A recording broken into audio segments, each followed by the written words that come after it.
Hello friends, polynomials को आगे continue करते हैं। आज के लेक्चर में हम लोग समझेंगे remainder theorem. Okay, so let's begin.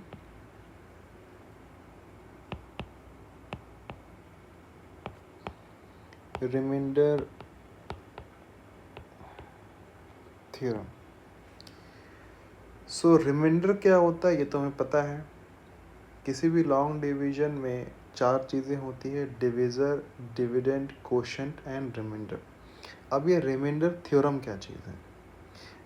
Remainder theorem की मदद से किसी भी पॉलिनोमियल, दो पॉलिनोमियल को जब हम उसका डिवीजन करते हैं तो रिमाइंडर मिलता है। लेकिन रिमाइंडर थ्योरम की मदद से बिना डिवीजन किए हम उसका रिमाइंडर फाइंड कर सकते हैं।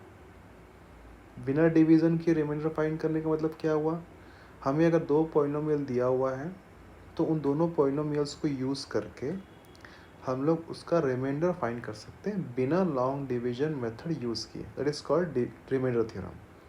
चल इसका स्टेटमेंट देख लेते हैं। If we divide a polynomial fx by x minus A. So यहाँ पर fx क्या है? fx है हमारा डिविडेंड, x माइनस है हमारा डिविज़र, a एक कांस्टेंट है। ये जो a है वो एक कांस्टेंट। अब आप लोगों को लग रहा होगा कि fx नया टर्म क्या आ गया है। ये सिर्फ एक नाम है किसी भी पॉलिनोमियल। अभी तक हम लोगों ने पॉलिनोमियल देखा था कि ये x square minus 4x plus 3 या फिर x cube minus 5x square plus 9x plus 7। तो ये पॉलिनोमियल है। इनका नाम हमें अगर रख देते हैं तो हमें आइडेंटिफाई करना ईजी हो जाता है। सबका नाम होता है ना कि भाई किसी का नाम पिंटू है, सुरेश है, दिनेश है, मनोज है। तो उसी तरह हम लोग पॉलिनोमियल्स के नाम रख सकते हैं। जैसे कि x square minus 4x plus 3 को मैंने नाम दे दिया है gx। ओके, और जो नीचे x cube minus 5x square plus 9x plus 7 है, इसको मैं नाम दे दिया kx। सो मैं कोई भी नाम दे सकता हूँ: gx, kx, fx, bx। अच्छा, ये x का मतलब क्या है? ब्रैकेट के अंदर ये x का मतलब ये हुआ कि जो भी मेरा पॉलिनोमियल है उस पॉलिनोमियल में जो मेरा वेरिएबल है वो x है। अगर मेरा polynomial y square minus 5x plus 3 है तो मुझे नाम देना पड़ेगा इसको यू वाई। यू वाई का मतलब क्या हुआ? यू वाई एक पॉलिनोमियल है जिसमें जो वेरिएबल है वो है वाई। इस तरह से किसी भी पॉलिनोमियल के मैं नाम रख सकता हूँ।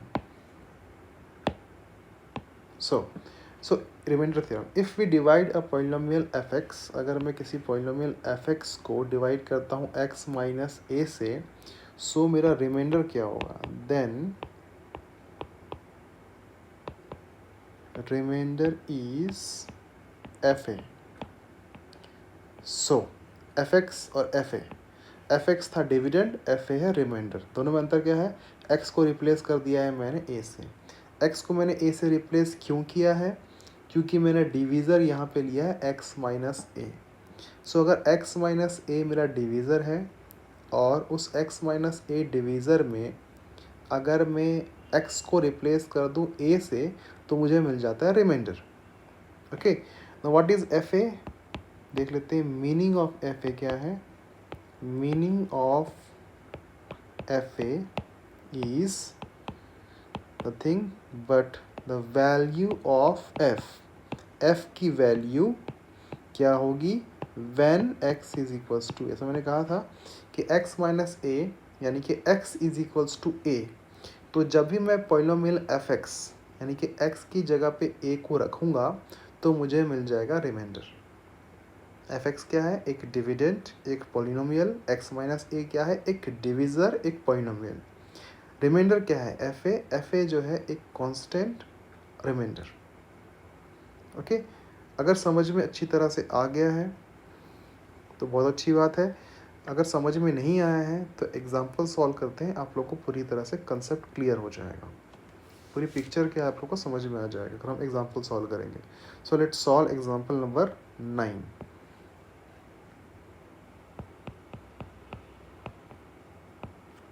सो एग्जाम्पल नंबर 9 में क्या है, फाइंड द रिमाइंडर। तो रिमाइंडर फाइंड करना है when we divide dividend. So remainder आपको फाइंड करने के लिए बोला गया है, तो ज़रूर आपको एक डिविडेंड और डिविज़र दोनों ही गिवन होगा। So when we divide a dividend, dividend हमें दिया है px। सो px की वैल्यू क्या है, 3x to the power 4 minus x cube plus 30x minus 1। So ये दे दिया है हमें डिविडेंड और रिमाइंडर फाइंड करने के लिए बोला गया है। सो बिना डिविज़र के तो रिमाइंडर फाइंड कर नहीं सकते। सो एक डिविज़र ले लेते हैं x प्लस ए। सो x प्लस ए एक डिविज़र है, px हमारा डिविडेंड है, हमें फाइंड करना है रिमाइंडर। सो रिमाइंडर थ्योरम में क्या बोला गया था कि हमें अगर एक fx दिया हुआ है डिविडेंड और एक डिविज़र दिया है x माइनस ए, तो यहाँ पर x प्लस 1 दिया है। सो कंपेयर करते हैं इसे x माइनस ए से। So solution, if we compare with x minus A से कंपेयर करते हैं, सो कंपेयर करने से क्या मिलेगा आपको, ए की value here a is equals to -1। So a की वैल्यू मिल गई -1। अगर x प्लस 1 को x माइनस ए से मैं कंपेयर करूँगा तो ए की वैल्यू मिल गई -1। सो अब क्या करना है, अब जो हमारा डिविडेंड px है उस px में मुझे पुट करना है pa, यानी कि x a। हियर मैं लिख देता हूँ कि here remainder is equals to pa। pa is your remainder as per the remainder theorem.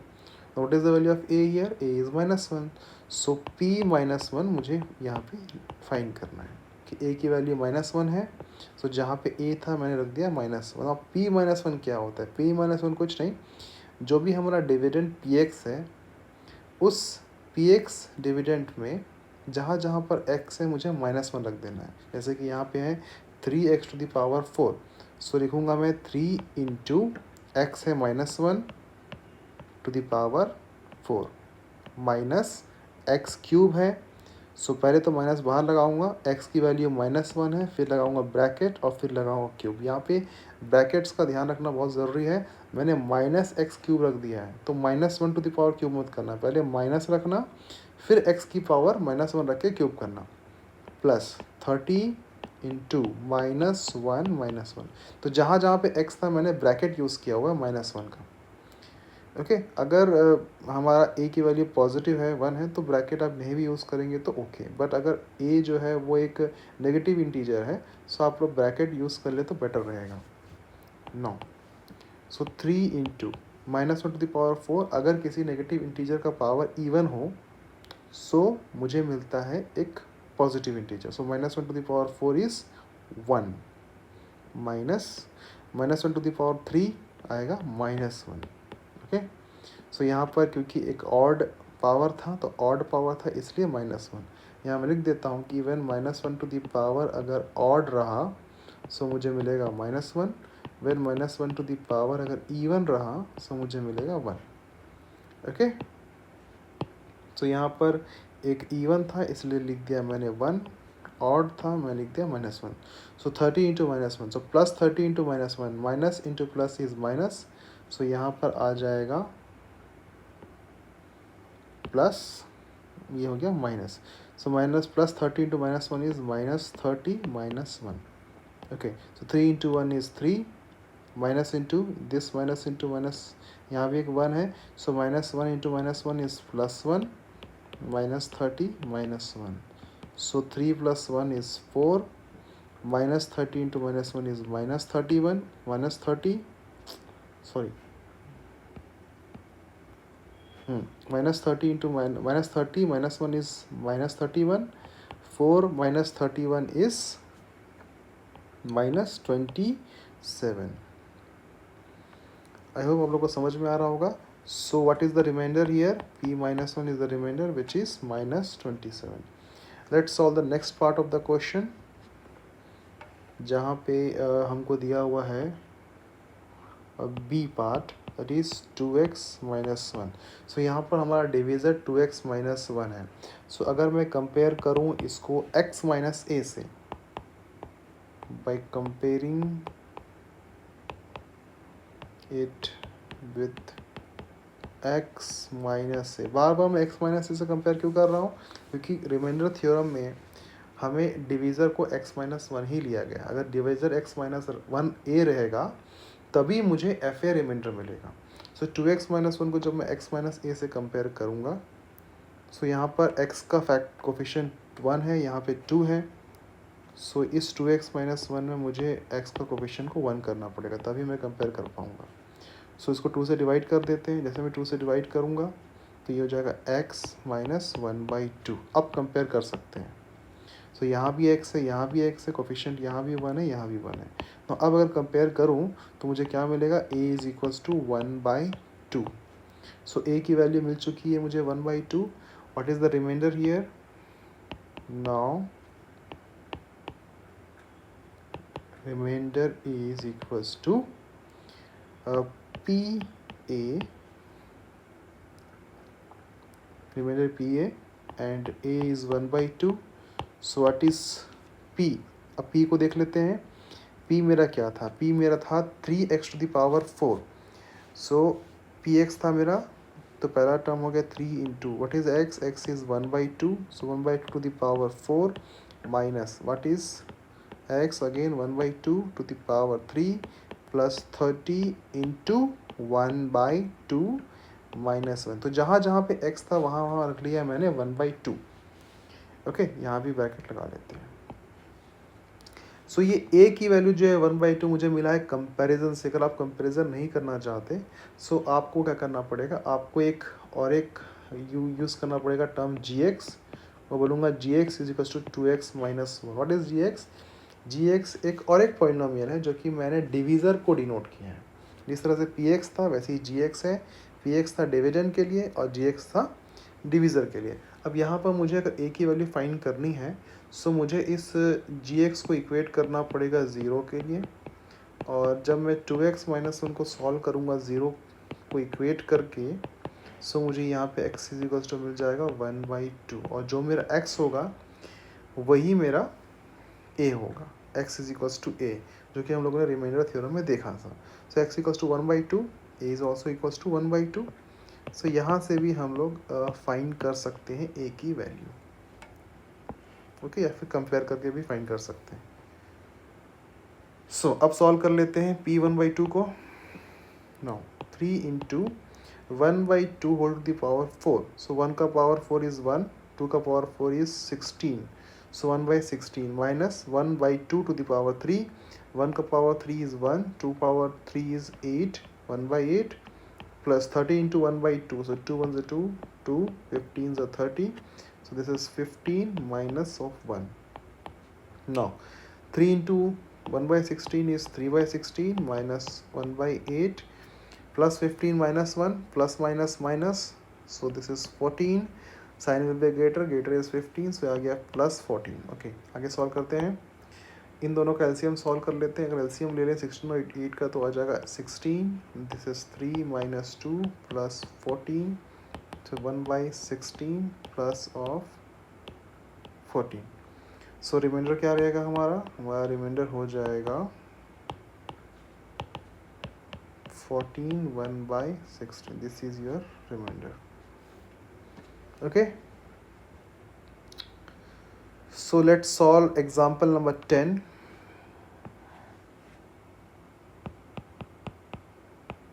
Example number 10, यहाँ पे क्या दिया गया है? Find remainder. यहाँ पे रिमाइंडर फाइंड करना है बाय यूजिंग वही रिमाइंडर थ्योरम. By using